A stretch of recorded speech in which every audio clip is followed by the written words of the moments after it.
ለራሳችሁ የምታደርጉት ትልቁ ነገር ቢኖር አሁኑኑ ራሳችሁ ላይ መስራትን መጀመር ነው።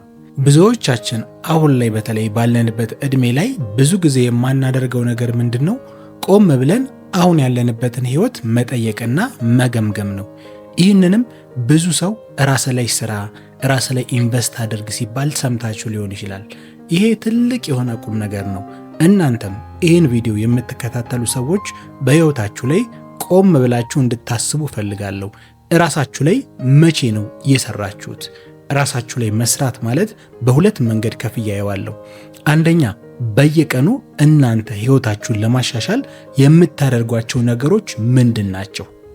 ስራ እንሰራለን። ኦፍ ኮርስ ስራ ትሰራላችሁ፣ ህይወታችሁን ለማሻሻል ትጠራላችሁ። ከዛ በተጨማሪ ግን የእናንተን አመለካከታችሁን፣ አስተሳሰባችሁን ሊያሳድጉላችሁ የሚችሉ ነገሮችን ታደርጋላችሁ ወይ?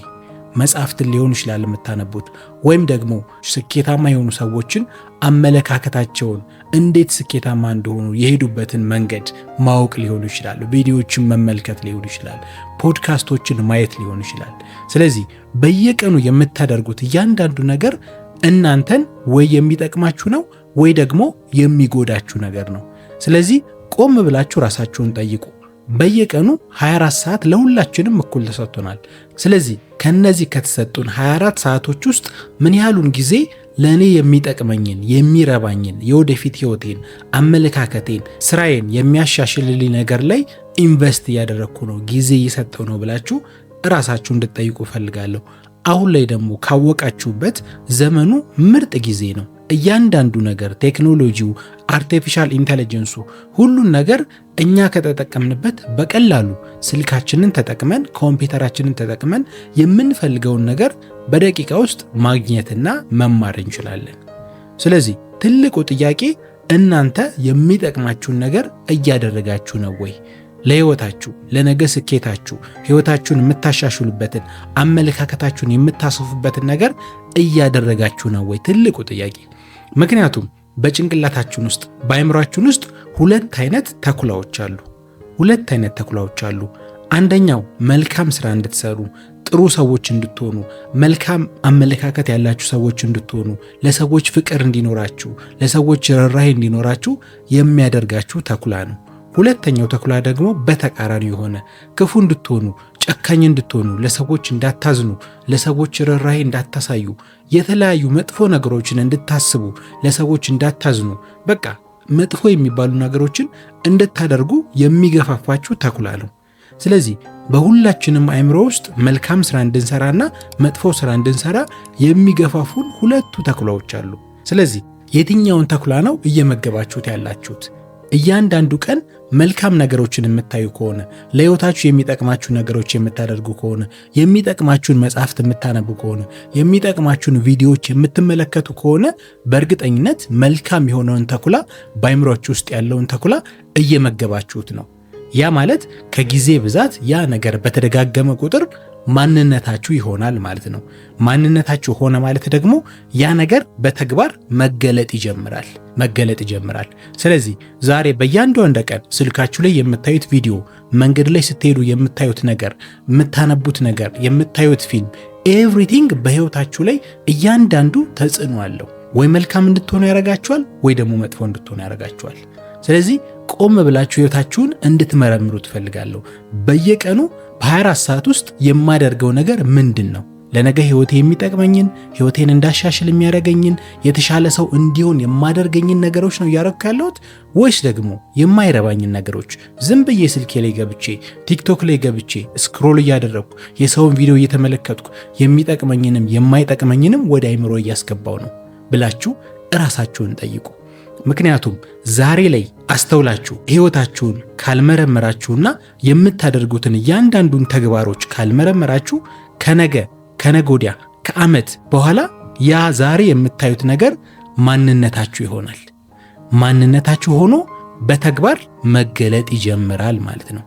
ስለዚህ እያንዳንዷ ዛሬ የምታደርጓት ነገር ነገ የእናንተ ማንነት ትሆናለች። ስለዚህ ራሳችሁን እንድትመረምሩ ፈልጋለሁ። ራሳችሁን እንድትመረምሩ በየቀኑ የምታደርጉትን ተግባራት ራሳችሁን እንድትጠይቁ ፈልጋለሁ። ራሱን የጠየቀ ሰው መልስ ከራሱ ያገኛል። ስለዚህ ቁጭ ብላችሁ ከቻላችሁ እንዲያውም ማስታወሻ ወረቀት አውጡና በቀን ውስጥ የምታደርጉትን ጥሩ ነገርና መጥፎ ነገር ብላችሁ ለዩት። ጥሩ ነገር የምታደርጉትን ዘርዝሩት። በቀን ውስጥ ለሰው መልካም ማድረግ ሊሆን ይችላል፣ መልካም የሆኑ ቪዲዮዎችን ማየት ሊሆን ይችላል፣ መጽሐፍትን ማንበብ ሊሆን ይችላል። እናንተ ለነገ ህይወታችሁ የሚያስተምራችሁን ስኪል ሙያ መማር ሊሆን ይችላል። ለእናንተ የሚጠቅማችሁን ነገር፣ ጥሩ የምትሉትን ነገር፣ የምታደርጉትን ነገር ዘርዝሩና ጻፉት። ከዛ በጎን ደግሞ በተቃራኒው መጥፎ የምትሉትን የማይጠቅማችሁ ለነገ ህይወታችሁ ምንም አይነት ፋይዳ የሌለውን ነገር ደግሞ ሊስት አድርጉት፣ ዘርዝሩት። በቀን ውስጥ የምታደርጉትን እያንዳንዱ ነገር ዘርዝሩት። ከዛም በኋላ የትኛው ነው በብዛት በቀን ውስጥ እያደረጋችሁ ያላችሁት የሚጠቅማችሁን ለወደፊት ህይወታችሁ የምታሻሽሉት ህይወታችሁን የምትቀይሩበት ለሌሎች የምትጠቅሙበት ነገር ነው የሚበዛው ወይስ ደግሞ ምንም ጥቅም የሌለው ረብ የለሽ የሆነ ህይወታችሁ ላይ ምንም አይነት የሆነ ተጽዕኖ የማያመጣ የማይለውጣችሁ የማይቀይራችሁ የማያሳድጋችሁ ነገር ላይ ነው ጊዜያችሁን እያጠፋችሁ ያላችሁት? ስለዚህ ሁለቱን ነገር ዘርዝሯቸውና የትኛው በብዛት እንዳመዘነ ራሳችሁ ጠይቁት። የሚጠቅመኝን ነገር ነው እያረኩ ያለሁት ወይስ ደግሞ የማይጠቅመኝን ነገር ነው እያረኩ ያለሁት? ስለዚህ ከሁለቱ የትኛው ነው የበለጠው? የበለጠው የሚጠቅማችሁ ነገር ከሆነ ቀስ በቀስ ወደ ትክክለኛው መንገድ እየሄዳችሁ ነው ማለት ነው። ስለዚህ በእነዛ ነገሮች ላይ ራሳችሁ ኮንሺየስ ሆናችሁ አውቃችሁ ያንን ነገር ማድረጉን እየጨመራችሁ እያሳደጋችሁ ትሄዳላችሁ ማለት ነው። ከዛ በተቃራኒው ደግሞ የማይጠቅማችሁ ነገር ላይ ከሆነ ብዙ ጊዜያችሁን እያጠፋችሁ ያላችሁት እነዛን ነገሮች ካሁኑ ምን ማድረግ ያስፈልጋል? ማስወገድ መጀመር አለባችሁ። የማይጠቅማችሁን ነገር፣ የማይጠቅማችሁን ቪዲዮ፣ በህይወታችሁ ላይ ምንም ጥቅም የሌለውን ነገር የምታደርጉ ከሆነ ካሁኑ እነዛን ነገሮች ምን ማድረግ አለባችሁ? እየቆረጣችሁ ማውጣት አለባችሁ፣ መተው አለባችሁ በቃ። ምክንያቱም የነገ ህይወታችን ዛሬ በምናደርገው እያንዳንዱ አክቲቪቲ ላይ የተወሰነ ነው የሚሆነው። ስለዚህ ነገን ያማረ ለማድረግ ነገን የተሻለ ህይወት ለመኖር ከፈለኩ ዛሬ ላይ ህይወቴን በጥንቃቄ ተመልክቼ አክሽን መውሰድ አለብኝ፣ ተግባር መውሰድ አለብኝ። የማይጠቅመኝን የማይረባኝን ኢቭን ምንም ለውጥ የማያመጡላችሁን ሰዎች በህይወታችሁ ላይ የሆነ ተጽዕኖ የማይፈጥሩላችሁ ሰዎች በዙሪያችሁ ካሉ ጓደኞች ሊሆኑ ይችላል፣ ቤተሰቦች ሊሆኑ ይችላል፣ ምንም በእናንተ ህይወት ላይ የሚጨምሩት ነገር ቫልዩ አድ የማያደርጉላችሁ ነገር ከሆነ ኢቭን እነዛን ጓደኞች ሁላ ማስወገድ ሊኖርባችሁ ይችላል። ምክንያቱም ህይወት ላይ ቆራጥ ካልሆናችሁ፣ ውሳኔ ወስናችሁ ወደ ትክክለኛው መንገድ ለመሄድ ካልወሰናችሁ ምንጊዜም ቢሆን ወደ ኋላ ነው የምትቀሩት። በህይወቱ ውጤት የሚያመጣ ስኬታማ የሚሆነው ራሱን ህይወቱን አስተውሎ አሁኑን ምን ያደረገ ተግባር የወሰደ በህይወቱ ላይ አክሽን የወሰደና ወደሚጠቅመው መንገድ የተጓዘ ሰው ብቻ ነው ለውጥን ማምጣት የሚችለው፣ የተሻለ ነገን ማየት የሚችለው። ስለዚህ አሁኑኑ ልብ በሉና ቀናችሁን አስተውሉ። በቀን ውስጥ ባላችሁ 24 ሰዓት ውስጥ የምታደርጉትን ነገር መርምሩ። በመጥፎና ጥሩ ብላችሁ እንዳልኳችሁ በወረቀት ዘርዝሩና የትኛው እንደበለጠ፣ መጥፎ ነገሩ ነው የበለጠው ወይስ ጥሩ ነገሩ ነው? ለነገ ህይወቴ የሚጠቅመኝ ነገር ነው የበለጠው ወይስ ደግሞ የማይጠቅመኝ ነገር? ያንን ለዩና አመዛዝኑና በህይወታችሁ አሁኑኑ አክሽን መውሰድ ጀምሩ። ለውጥ ማምጣት የሚጀምረው አሁን ነው። ዛሬ የምትወስዷት እያንዳንዱ አክሽን ናት ለነገ ህይወታችሁ የተሻለ ማንነት እንዲኖራችሁ፣ ለሰዎች መልካም አስተሳሰብ ያለው የምትሆኑት፣ ኢቭን ከራሳችሁ እንኳን አልፋችሁ ለሌሎች ሰዎች እንድትጠቅሙ የሚያደርጋችሁ ዛሬ ላይ የምትወስኗት ትልቋ ውሳኔ ናት። ዛሬ ላይ ለመወሰን ደግሞ ምን ማድረግ ያስፈልጋል? ቆም ብለው የመጣችሁበትን መንገድ መመርመር፣ መጠየቅ። ከዛም በኋላ መልካም የሆነውን ነገር ማስቀጠል፣ የማይጠቅማችሁን ረብ የለሽ የሆነውን ለነገ ህይወታችሁ ምንም ፋይዳ የሌለውን ነገር ደግሞ ካሁኑ እያስወገዳችሁ እየቀነሳችሁ መተው ይኖርባችኋል። እንደዛ ስታደርጉ ነው ትክክለኛ ለውጥን ማምጣት የምትችሉት። ስለዚህ ራሳችሁ ላይ ኢንቨስት ማድረግ ካሁኑ ጀምሩ። ራሳችሁ ላይ መስራት ጀምሩ። የሚጠቅማችሁን ለነገ ህይወታችሁ ለውጥ ማምጣት የተሻለ ነገን እንድታዩ የሚያደርጋችሁን ተግባራት አሁኑኑ ማድረግ ጀምሩ። ተግባራቶችን ምን ማድረግ ይችላለሁ? ምንድነው ማድረግ ያለብኝ ካላችሁ ደግሞ ከራሳችሁ ከምታደርጉት ውሎ መጀመር ትችላላችሁ። በውሏችሁ ውስጥ የማይጠቅማችሁ ነገሮች ምን ማድረግ? መቀነስ፣ ማስወገድ። ከዛም በኋላ በሚጠቅማችሁ ነገር ምን ማድረግ? መተካት። ለምሳሌ ረጅም ሰዓት ስልክ የምትጠቀሙ ከሆነ ቲክቶክ ላይ፣ ዩቲዩብ ላይ፣ ፌስቡክ ላይ ዝም ብላችሁ ረጅም ሰዓት 2 ሰዓት 3 ሰዓት የምታጠፉ ከሆነ ያንን ምን ታደርጋላችሁ? ትቀንሳላችሁ፣ ታቆሙታላችሁ። ከዛ የሚጠቅም ነገር ላይ ታውሉታላችሁ። ለምሳሌ መጽሐፍትን ማንበብ ልትጀምሩ ትችላላችሁ በዛ ጊዜ። ወይም ደግሞ የተለያዩ ጠቃሚ የሆኑ ቪዲዮዎችን ዩቲዩብ ላይ ማየት ልትጀምሩ ትችላላችሁ። ስኬታማ የሆኑ ሰዎችን፣ የተለያዩ ፖድካስቶችን፣ የሚጠቅሙ ነገሮችን ማየት ትጀምራላችሁ። በየትኛው ጊዜ? የማይጠቅመውን ነገር ትታችሁ ወደሚጠቅመው በምታመጡበት ጊዜ ማለት ነው። ልክ እንደዚህ በምታደርጉበት ሰዓት የማይጠቅመው ነገር እየቀነሰ ይሄዳል። የሚጠቅመው ነገር ምን እየሆነ ይሄዳል? እየጨመረ ይሄዳል። ስሩ ታይም። ከዛም በኋላ ምን ትሆናላችሁ? የእናንተ የማይጠቅመውን ነገር ትታችሁ ሙሉ ጊዜያችሁና ትኩረታችሁ የነገ ህይወታችሁን የሚያሻሽልላችሁ የሚጠቅማችሁ ነገር ላይ ማዋል ትጀምራላችሁ ማለት ነው። ስለዚህ ያ ነው ራሱ ላይ ኢንቨስት ማድረግ ማለት። ከዛም በኋላ ልክ እንዲያረጋችሁ በቀጠላችሁ ቁጥር በየቀኑ የምታዩት ቪዲዮ፣ የምታነቡት መጽሐፍ እናንተን እየሰራችሁ ይሄዳል።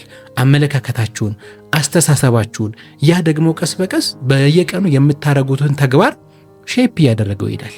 ስለዚህ መልካም ቪዲዮዎችን የምታዩ ከሆነ፣ አስተማሪ መጽሐፍቶችን የምታነቡ ከሆነ እነዛ ነገሮች እናንተን እየሰሯችሁ አመለካከታችሁን፣ አስተሳሰባችሁን እየቀየሩት ይመጣል። ከዛም በኋላ ያ ምን ማድረግ ይጀምራል? በእናንተ ላይ መታየት ይጀምራል። ተግባራችሁ ሰውን የሚጠቅም ነገር ማድረግ ትጀምራላችሁ። ልክ እንደዛ እያለ እናንተን እንደ አዲስ መስራት ትጀምራላችሁ ማለት ነው። ስለዚህ ትልቁ ልነግራችሁ የምፈልገው ነገር አሁኑኑ ይህን ቪዲዮ ከጨረሳችሁ በኋላ ቆም በሉና ራሳችሁን ጠይቁ። በቀን ውስጥ የማደርገው ነገር የሚጠቅመኝን ነው ወይስ የማይጠቅመኝን? ለነገ ህይወቴ የተሻለ ነገር እንድሰራ የሚያደርገኝን ነው ወይስ የማያደርገኝን ነገር ብላችሁ ራሳችሁን ጠይቁ። የትኛው እንዳመዘነ የትኛው እንደበለጠ አመዛዝኑ። ከዛም በኋላ ወደ መልካም ነገር ወደሚጠቅማችሁ ነገር እንድትመጡ ነው የምፈልገው። በእርግጠኝነት ቪዲዮውን እስከዚህ ሰዓት ካዳመጣችሁ በእውነትም እናንተ በራሳችሁ ላይ ለመስራት ወስናችሁ ቆርጣችሁ ተነስታችኋል ማለት ነው። ይህንንም ሐሳባችሁን ኮሜንት ላይ ያስቀምጡልኝ። አሁኑኑ ህይወቴን ለመቀየር ቆርጬ ተነስቻለሁ፣ አሁኑኑ የሚጠቅመኝን ነገር ብቻ ማድረግ እጀምራለሁ ብላችሁ ኮሜንት ላይ ጻፉልኝ። ካሁኑ ራሳችሁ ላይ መስራት ጀምሩ።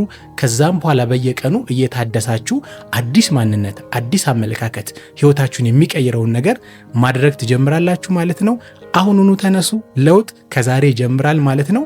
ይሄ ሊዮ ቼንጅ ነው። በዚህ ቻናል ላይ ሁሌም ማስተማሪና ቁም ነገር አዘል ቪዲዮዎችን ይዤላችሁ ስለመጣ ለቻናላችን አዲስ የሆናችሁ ሰብስክራይብ ማድረግና የደወል ምልክቷን መጫን አትርሱ።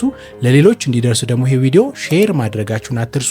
ቪዲዮንም ላይክ አድርጉት፣ ብዙ ሰዎች ጋር እንዲደርስ ያደርግልናል። እስከዚህ ደቂቃ ድረስ ከተከታተላችሁኝ በቀጣዩ ቪዲዮ ደግሞ አእምሯችሁን በ90 ቀን ውስጥ እንዴት እንደ አዲስ አድርጋችሁ መስራት እንደምትችሉ ያስረዳውበት ጥልቅ የሆነ ቪዲዮ እዚህ ጋር አለ። ይህን ቪዲዮ ተመልከቱትና አሁን የነገርኳችሁን ቪዲዮ ጨምራችሁ በ90 ቀናት ውስጥ በ3 ወር ውስጥ አእምሯችሁን እንዴት እንደ አዲስ መስራት እንደምትችሉ በዝርዝር ነግሬያችኋለሁ። እዚህ ቪዲዮ ላይ እንገናኝ። ትልቅ ቁም ነገርን ታገኙበታላችሁ። ይህ ሊዮ ቼንጅ ነው። በቀጣይ ቪዲዮ እስክንገናኝ ድረስ ቸር ሰንብቱልኝ።